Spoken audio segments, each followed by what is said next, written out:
नमस्कार दोस्तों, ज्योग्राफी के एक नए सीरीज में आपका स्वागत है। इस सीरीज में हम लोग ज्योग्राफी को अच्छे से डिटेल में विथ एग्जांपल ज्योग्राफी को इजी बना के समझेंगे। ऐसा कुछ नहीं कि ज्योग्राफी को टफ बना के समझना, ज्योग्राफी को इजी से इजी वे में कन्वर्ट करके हम लोग इस सीरीज में समझेंगे। ठीक है, चलिए पहले शुरू करते हैं the origin and evolution of the earth से।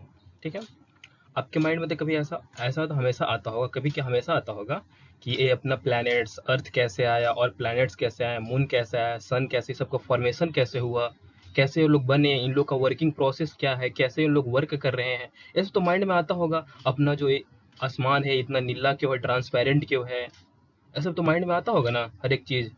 कि अपना अर्थ है, अर्थ कैसे बना, अर्थ के आसपास प्लैनेट है वो सब कैसे बने, मतलब ओवरऑल यूनिवर्स कैसे क्रिएट हुआ, ऐसा तो माइंड में आता होगा। चलिए उसी को अच्छे से समझते हैं डिटेल वे में। इसमें हम लोग अच्छे से समझेंगे कि कोई फिलोसफर है, उन लोग कोई फिलोसफर था, कोई साइंटिस्ट थे, उन लोग को क्या कहना था, अभी का प्रेजेंट का थ्योरी क्या, मॉडर्न थ्योरी क्या कहता है, हर एक को अच्छे से समझेंगे डिटेल वे में।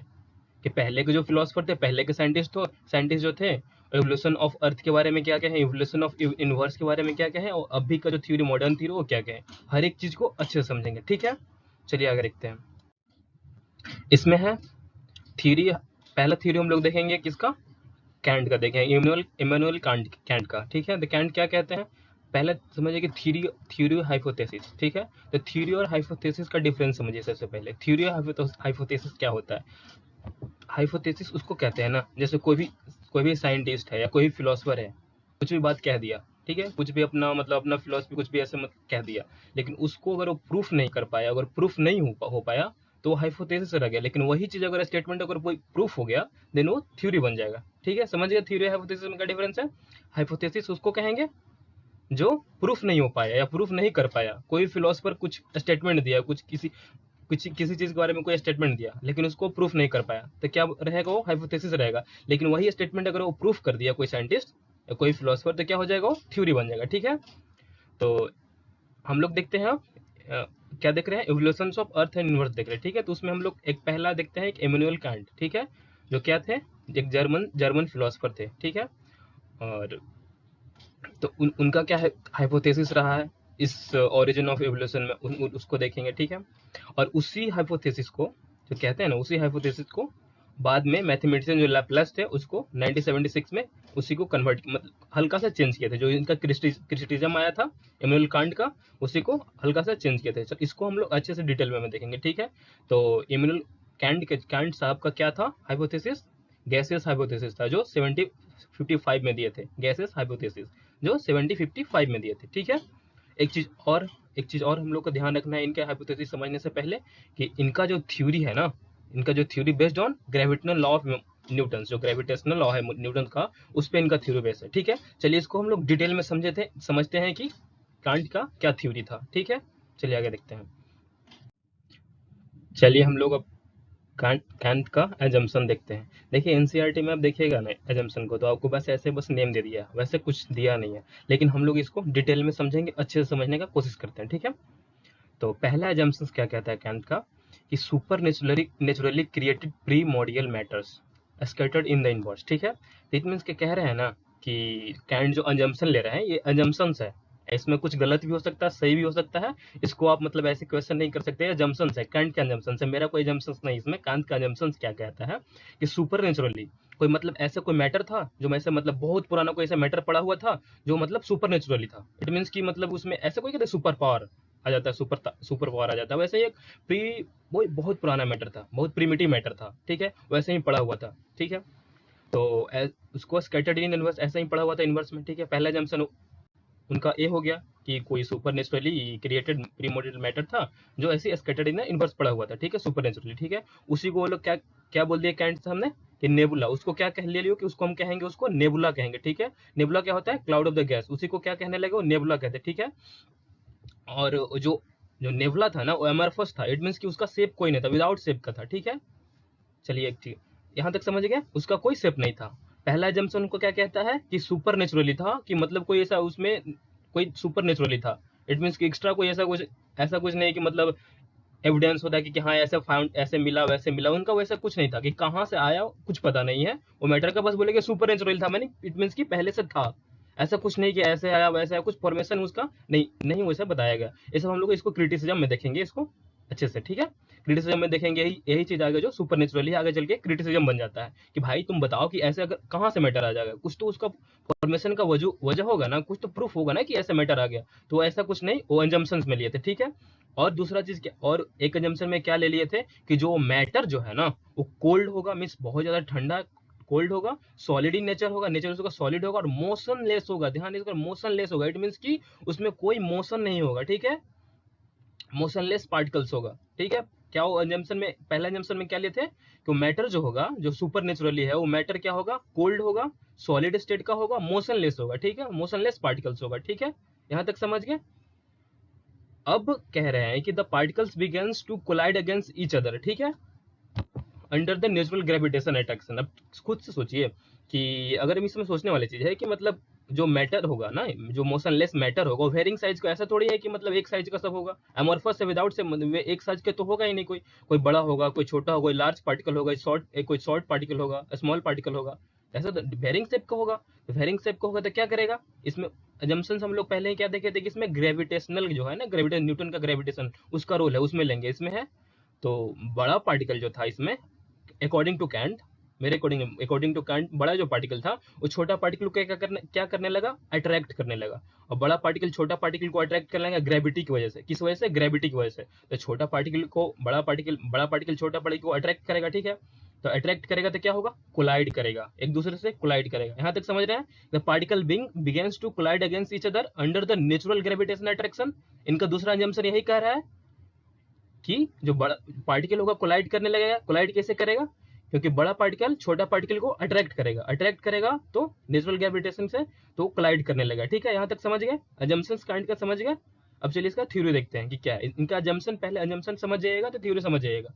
पहला अजम्पशन क्या था, इनका अजम्पशन था कि कोई भी ऐसे यूनिवर्स में मैटर पड़ा हुआ है, कोई भी पुराना ऐसे मैटर पड़ा हुआ है सुपर नेचुरली, और जिसका क्या नेचर है, उसी को लोग नेबुला कह दिए। नेबुला क्लाउड ऑफ गैस जो है, और उसको अमरफस, वो बिना कोई शेप का है, वो अमरफस विदाउट शेप है। और वो क्या एजम्पशन में लिए कि जो पार्टिकल जो पड़ा हुआ है कोल्ड होगा, सॉलिड होगा एंड मोशनलेस पार्टिकल होगा, ठीक है, इतना ले लिए। और मोशनलेस पार्टिकल होगा तो पार्टिकल आपस में कोलाइड करने लगेगा, और कोलाइड करने लगेगा तो फिर उससे ग्रेविटेशन से कोलाइड करने लगेगा, ठीक है। यहाँ तक समझ गए। अब चलिए इसका अजम्पशन समझ लिया, थ्योरी समझते हैं। चलिए इस थ्योरी को अच्छे से समझते हैं कि ये हाइपोथेसिस थ्योरी क्या कहता है, उनका जो कैंट का हाइपोथेसिस तो क्या कहता है, ठीक है। तो कैंट क्या अजम्पशन लिए थे पहले कि कोई प्रिमिटिव मैटर है, कोई पुराना मैटर ऐसे ही पड़ा हुआ था जो सुपर नेचुरल, ठीक है। यहाँ तक तो हम लोग अजम्पशन में देखे हुए थे, ठीक है। और वो कोलाइड कर रहा था। कोलाइड किस वजह से कर रहा था, ड्यू टू ग्रेविटेशनल फोर्स, ठीक है। ग्रेविटेशनल फोर्स की वजह से वो कोलाइड कर रहा था। इट मीन्स कि बड़ा पार्टिकल था जो छोटा पार्टिकल को अट्रैक्ट करने लगा, और छोटा पार्टिकल को अट्रैक्ट करने लगा तो फिर छोटा पार्टिकल उसको मिलकर ऐसे करते करते और बड़ा पार्टिकल होने लगा हो। जैसे छोटा पार्टिकल आया, बड़ा पार्टिकल में अट्रैक्ट हो गया, तो ऐसे करते करते बड़ा पार्टिकल और बड़ा होने लगा। ऐसे करके जो छोटे पार्टिकल तो और तेजी से अट्रैक्ट करने लगे, और तेजी से अट्रैक्ट करने तो और ज्यादा, मतलब इसमें कोलिजन इंक्रीज होने लगा, ज्यादा जोर से, ज्यादा ज्यादा ज्यादा कोलिजन इंक्रीज होने लगा। और ज्यादा कोलिजन इंक्रीज होगा तो क्या होगा, इसमें कोलिजन इंक्रीज होगा तो फ्रिक्शन इंक्रीज होगा, ठीक है।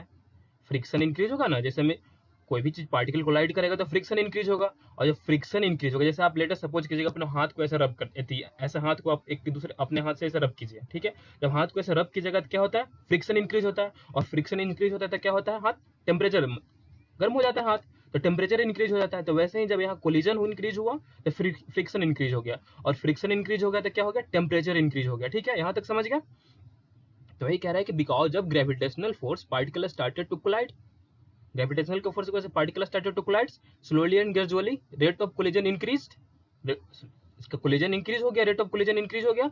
The temperature due to friction force also increase, friction force की वजह से जो टेम्परेचर लगा वो आल्सो इंक्रीज हो गया। तो यहाँ तक समझ गए। तो फिर वही कैन साहब क्या कह रहे हैं ना कि जो कोल्ड नेबुला था ना वो convert into hot nebula. Can't साहब ही कह रहे हैं कि जो पहले जो अंजम्पशन प्री अंजम्पशन में लिए थे कि कोल्ड नेबुला जो था, कोल्ड नेबुला वो क्या कन्वर्ट हो गया, हॉट नेबुला में कन्वर्ट हो गया, ठीक है। जब दो पार्टिकल ऐसे टकराए ना ऐसे तो हीट जनरेट होगा, सिंपल सी बात है। तो cold nebula convert into hot nebula में कन्वर्ट हो गया, ठीक है। तो इसमें से क्या करें, आप खुद से सोचिए कि कोई चीज हॉट में कन्वर्ट हो गया, गर्म हो गया कोई चीज, तो क्या होगा उसका पार्टिकल का एक्सपेंशन, एक्सपेंशन शुरू होगा ना। जैसे हम कोई भी पार्टिकल को अगर गर्म कर दें, कोई भी चीज को गर्म करते हैं तो क्या होता है, वो एक्सपेंड करने लगता है, इट मीन कि फैलने लगता है। तो क्या हो गया, एक्सपेंशन इंक्रीज कर गया। एक्सपेंशन इंक्रीज कर गया तो क्या हो गया, साइज भी इंक्रीज करेगा, सिंपल सी बात है। जो कोल्ड रहता है तो कॉन्ट्रैक्ट रहता है, लेकिन वो जब कोलाइड करके फ्रिक्शन की वजह से कोलाइड किया, और कोलाइड की वजह जब कोलाइड किया तो फ्रिक्शन हुआ, फिर टेम्परेचर इंक्रीज किया, टेम्परेचर इंक्रीज करेगा तो एक्सपेंशन होने लगा, तो एक्सपेंशन हो गया, फिर उसका जो नेबुला का साइज था, साइज ऑफ नेबुला इंक्रीज करने लगा, इंक्रीज हो गया। ठीक है, यहाँ तक समझ गया। फिर वही कह रहा है कि जब temperature become higher then solid particle convert into gaseous particle. अब खुद से सोचिए ना कि जब ऐसे कोलाइड होते होते होते होते मतलब टेम्परेचर बहुत ज्यादा इंक्रीज होगा, बहुत ज्यादा इंक्रीज होगा टेम्परेचर। ये कैन साहब कह रहे हैं कि जब टेम्परेचर बहुत ज्यादा इंक्रीज हो गया तो क्या हो गया, जो सॉलिड पार्टिकल था, जो मतलब कोल्ड सॉलिड पार्टिकल जंक्शन में जो लिए थे, वो क्या कन्वर्ट हो गया, वो गैसियस पार्टिकल में कन्वर्ट हो गया। इट मींस कि चेंज ऑफ स्टेट हो गया। यहाँ पे चेंज ऑफ स्टेट हुआ कि नहीं हुआ, पहले जो सॉलिड पार्टिकल था, कोल्ड सॉलिड पार्टिकल था, वो कन्वर्ट हो गया अब गैसियस पार्टिकल में। इट मींस कि solid state to gaseous state में चेंज हो गया। ठीक है, यहाँ तक समझ गया हाइपोथेसिस का।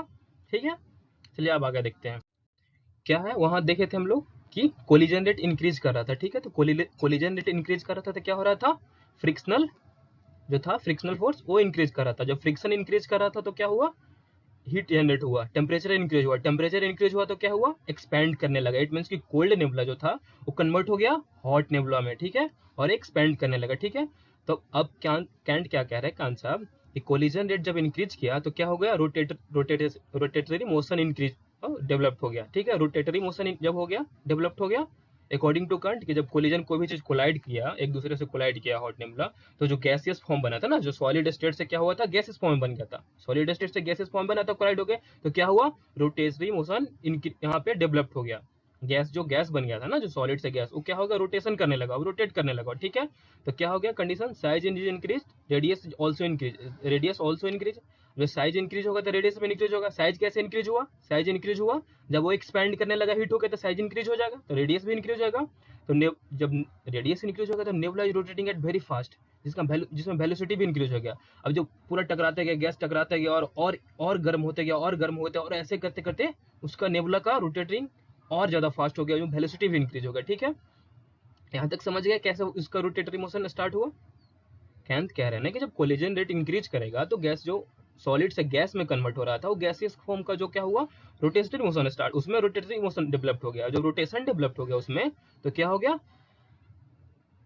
रोटेट करने लगा। इट मींस कि रोटेट करने लगा, और उसका नेबुला का जो साइज था इंक्रीज हो गया, और साइज इंक्रीज होगा तो रेडियस भी इंक्रीज होगा। ठीक है, अब यहाँ पे हम लोग समझ लेते हैं कि सेंट्रीफ्यूगल फोर्स और सेंट्रीपिटल फोर्स थोड़ा सा समझ लेते हैं, क्योंकि आगे मतलब इसकी है कॉन्टेक्स्ट को, तो थोड़ा समझ लेते हैं कि सेंटर, बस थोड़ा सा एज ए जनरल समझ लेते हैं कि सेंट्रीफ्यूगल फोर्स क्या होता है। तो सेंट्रीफ्यूगल फोर्स जो भी जनरली है, कोई सर्कुलर पाथ पे कोई मूव कर रहा है, ठीक है, कोई भी पार्टिकल मूव कर रहा है, तो जो उसको बाहर की ओर धक्का दे तो वो सेंट्रीफ्यूगल हो जाएगा, और जो अंदर की ओर खींचे सेंटर की ओर, वो सेंट्रीपिटल फोर्स हो जाएगा। ठीक है, सेंट्रीपिटल और सेंट्रीफ्यूगल फोर्स समझ रहे हैं। जैसे में कोई भी पार्टिकल एक सर्कुलर कोई भी चीज पे मूव कर रही है, तो सर्कुलर चीज कोई मूव करी तो उसको जो बाहर की ओर धक्का दे, उसको बाहर की ओर खींचे धक्का दे, उसको सेंट्रीफ्यूगल फोर्स कहेंगे, और जो अंदर की ओर धक्का दे फोर्स, वो क्या हो जाएगा, सेंट्रीपिटल फोर्स हो जाएगा। ठीक है, तो एज पर कांट क्या हो जाएगा, CF is greater than CP। It means कि सेंट्रीफ्यूगल फोर्स ज्यादा रहेगा CP से, सेंट्रीपिटल फोर्स से। ठीक है, तो इसकी वजह से क्या होगा ना, जब यूनिवर्स एक्सपेंड होने लगा तो क्या हो जाएगा, due to this 9 rings were separated, जो अपना 9 प्लैनेट्स अभी है, वो 9 रिंग्स सेपरेट हो गया। ठीक है, thrown away from the centre of nebula, जो सेंटर ऑफ नेबुला से उसे मतलब दूर चला गया, 9 रिंग सेपरेट हो गया और दूर चला गया। ठीक है, कैंथ क्या कह रहे हैं ना कि जो कोलिजन स्टार्ट हुआ पार्टिकल का, जो कोल्ड पार्टिकल था उसका कोलिजन स्टार्ट हुआ, जब कोलिजन स्टार्ट हुआ तो फ्रिक्शनल फोर्स इंक्रीज हुआ, फ्रिक्शन इंक्रीज हुआ, जब फ्रिक्शन इंक्रीज हुआ तो टेम्परेचर इंक्रीज हुआ, जब टेम्परेचर इंक्रीज हुआ तो क्या हो गया, एक्सपेंड करने लगा, कोई जब एक्सपेंड करने लगा और कोलिजन रेट इंक्रीज हुआ, तो वहाँ पे रोटेशन मोशन जो होता है, रोटेशन वहाँ पे डेवलप्ड होगा, रोटेशन डेवलप्ड होने लगा। ठीक है, और रोटेशन डेवलप्ड होने लगा तो क्या हो गया, जो सेंट्रीफ्यूगल फोर्स था वो ज्यादा हो गया सेंट्रीपिटल फोर्स से, और उसी वजह से क्या हो गया, जो अपना 9 रिंग्स जो है वो सेपरेटेड हो गया, due to this 9 rings were separated और throw away from centre of the nebula. ठीक है, और the 9 rings ultimately becomes 9 planets. ठीक है, ये हम नहीं करे, कैंथ का ही थ्योरी है, कांत का यही कह रहे हैं कि जो 9 रिंग्स सेपरेट हुआ सेंटर से, वो 9 प्लैनेट्स बन गया, और जो नेबुला था कन्वर्टेड इनटू सन। ठीक है, यहाँ तक समझ गया हाइपोथेसिस जो थ्योरी था, कैंथ का क्या थ्योरी था, यहाँ तक समझ गया। ठीक है, अब आगे देखते हैं इसका। चलिए देखते हैं क्रिटिसिज्म को, जो कैंट का जो क्रिटिसिज्म हुआ उसको देखते हैं। ठीक है, तो पहला क्रिटिसिज्म था कि सोर्स ऑफ ओरिजिन जो है, जो प्रीमोर्डियल मैटर का जो प्रिमिटिव मैटर था उसका सोर्स ऑफ ओरिजिन क्या था, कहाँ से आया वो, क्वेश्चनेबल मार्क है कि नहीं है, कि जो मैटर सपोज किए, जो कांट साहब जो सपोज किए मैटर वो आया कहाँ से, ऐसे थोड़ी कि कहाँ से कहीं से आ जाएगा, वो आया कहाँ से, ठीक है। और दूसरा इनका क्रिटिसिज्म हुआ कि मोशनलेस टू मोशन, मोशनलेस जो पार्टिकल था वो मोशन में कैसे हो गया, वो एक्सटर्नल फोर्स क्या था, अगर वहां पे ग्रेविटी लगा तो पहले ही क्यों नहीं लग गया, बाद में क्यों लगा, जैसे में जिस टाइम वो प्रीमेटिव जो मैटर था उस टाइम में क्यों ना ग्रेविटेशनल फोर्स लग गया, तो मोशनलेस टू मोशन को एक्सटर्नल फोर्स तो आना चाहिए ना, तो कैसे आ गया, अगर ग्रेविटी को मान के तो ग्रेविटी पहले क्यों नहीं लगा, ठीक है। और तीसरा क्रिटिसिज्म क्या हुआ कि कोलिजन टू सर्कुलर और सर्कुलर, ठीक है, कोलिजन टू सर्कुलेशन और रोटेशन में कैसे हो गया, जब कोई भी चीज कोलाइड करेगा, ठीक है, तो कोई कोलाइड करे तो एक चीज इधर से आएगा एक चीज इधर से आएगा, ठीक है, तो कोलाइड करेगा तो चाहे तो ऐसे कोलाइड होगा ऐसे कोलाइड होगा, लेकिन वो एंगुलर या रोटेशन में कैसे कन्वर्ट हो गया, कोई भी चीज कोलाइड होगा तो कैसे कन्वर्ट हो गया, ये भी क्वेश्चनेबल मार्क हो गया। और इनका चौथा क्रिटिसिज्म क्या था कि जो भी वो क्या है ना कि against the law of conservation of angular momentum, जो law of conservation of angular momentum है उसका अगेंस्ट चला गया, ये कैसे हो गया, ये भी क्वेश्चनेबल मार्क है। अब आपको यहाँ पे थोड़ा सा डाउट हुआ होगा कि मतलब डाउट क्या हुआ होगा कि कंजर्वेशन ऑफ एंगुलर मोमेंटम है क्या, थोड़ा सा नहीं इसको अच्छे से थोड़ा डिटेल में इजी वे में समझने की कोशिश करते हैं, ज्यादा डिटेल में नहीं जाएंगे, बस थोड़ा सा इजी वे में समझेंगे, ठीक है, इसको समझेंगे तब आपको समझ में आ जाएगी लिटरली में against the law of conservation of angular momentum है, ठीक है। चलिए इसको समझते हैं। तो एंगुलर मोमेंटम क्या क्या फॉर्मूला हो जाएगा, law of conservation of angular momentum का formula L is equal to M into V into R, M क्या हो जाएगा मास हो जाएगा, वी क्या हो जाएगा वेलोसिटी हो जाएगा, आर क्या हो जाएगा रेडियस हो जाएगा, ठीक है। और कंजर्वेशन क्या होता है, कंजर्वेशन क्या होता है, कोई भी कंजर्वेशन का मतलब क्या होगा कि कोई भी चीज अगर सर्कुलेट करे तो अपना वो वही अवस्था मतलब से बना के रखे, वो अपना स्टेट चेंज नहीं करना चाहता, अगर सर्कुलेट कर रहा है तो वैसे ही अगर 5 किलोमीटर पर आवर के स्पीड से सर्कुलेट कर रहा है तो वो 5 किलोमीटर के आवर से सर्कुलेट करना चाहेगा, वो अपना स्टेट नहीं चेंज करना चाहता, ठीक है, तो कंजर्वेशन वही हो गया, ठीक है, the conservation of angular momentum. तो इसका फॉर्मूला होगा L is equal to M into V into R, ठीक है। इसको एग्जाम्पल समझिए, मान लीजिए आप एम जो है उसको 10 मान लीजिए, वेलोसिटी को भी 10 मान लीजिए, रेडियस को भी 10 मान लीजिए, ठीक है, तो एल क्या हो जाएगा 1000 हो जाएगा, ठीक है, यहाँ तक समझ गया।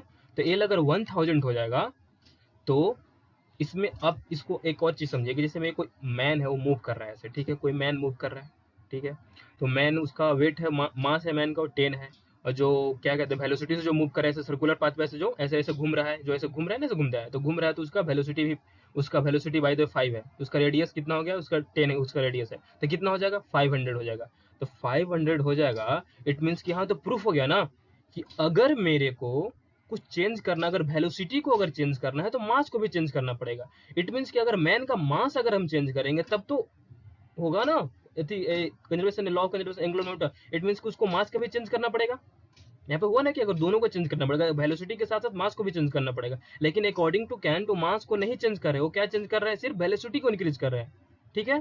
चलिए इसको एक और इसको इस फॉर्मूला को थोड़ा सा देखते हैं, मान लीजिए कि एल कांस्टेंट है, ठीक है, और एम भी कांस्टेंट है, वहां पे कांट के अकॉर्डिंग मास तो कांस्टेंट है ना, मास तो नहीं बढ़ रहा है, मास तो जो था सो था ही, जो जंक्शन किया मास में तो कांस्टेंट हो गया, मास तो कांस्टेंट है, अब एल मान लिया कि एल कांस्टेंट है, ठीक है, according to current L constant हो जाएगा, ठीक है, तो मास कांस्टेंट हो गया एल कांस्टेंट हो गया, ठीक है।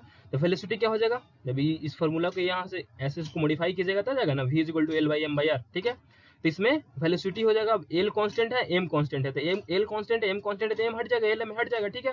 तो v is inversely proportional to क्या हो जाएगा r हो जाएगा, ठीक है। और जब v is inversely proportional to r हो जाएगा, इट मींस कि क्या हो जाएगा, जब वेलोसिटी इंक्रीज करेगा तो रेडियस भी डिक्रीज करेगा, लेकिन कांट का क्या हो रहा है कि वेलोसिटी इंक्रीज कर रहा है और रेडियस इंक्रीज कर रहा है, रेडियस भी इंक्रीज कर रहा है, इसलिए वो against of the law of conservation of angular momentum हो गया, समझे कैसे हो गया कि यहाँ पे जब वेलोसिटी इंक्रीज करेगा तो रेडियस डिक्रीज करेगा, सिंपल सी बात है, लेकिन conservation law of conservation of angular momentum के अकॉर्डिंग अगर वेलोसिटी इंक्रीज करेगा तो रेडियस डिक्रीज करेगा, लेकिन उनका वेलोसिटी इंक्रीज कर रहा है और रेडियस भी इंक्रीज कर रहा है, दोनों चीज इंक्रीज कर रहा है, इसलिए अगेंस्ट हो गया, क्रिटिसिज्म में यही हुआ, समझ गए यहाँ तक।